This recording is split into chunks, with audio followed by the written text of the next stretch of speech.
ডেকে নেবে যেদিন আমারে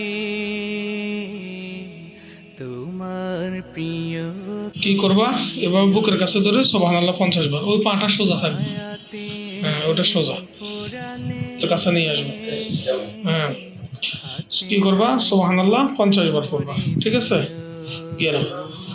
এরপর দোনো পা বাস করে বুকের কাছে নিয়ে আসা সুবহানাল্লাহ 50 বার। একই সিস্টেমে। হ্যাঁ, বুকের কাছে ধর। হ্যাঁ, এই তো সুন্দর হয়েছে। ধরে বুকের কাছে শক্ত করে ধরে সুবহানাল্লাহ কয়বার? 50 বার। পা সোজা করো। সিস্টেমে পিঠটাকে তুলে দিয়া সুবহানাল্লাহ 50 বার করতে যতক্ষণ সময় লাগে ততক্ষণ হচ্ছে পড়বা। হ্যাঁ, আচ্ছা। এই ব্যায়ামটা করবা সুবহানাল্লাহ ওইভাবে কয়বার করবা? 50 বার পর্যন্ত করতে যতক্ষণ লাগে ততক্ষণ করবা। এভাবে সুবহানাল্লাহ 50 বার করতে যতক্ষণ সময় লাগে ততক্ষণ হচ্ছে যে কি এই ব্যায়ামটা করবা। ঠিক আছে কথা? হ্যাঁ। অন্যদিন অন্য কোনো গুরুত্বপূর্ণ বিষয় নিয়ে আলোচনা হবে। সে পর্যন্ত সবাই ভালো থাকবেন, সুস্থ থাকবেন। আসসালামু আলাইকুম রহমতুল্লাহ।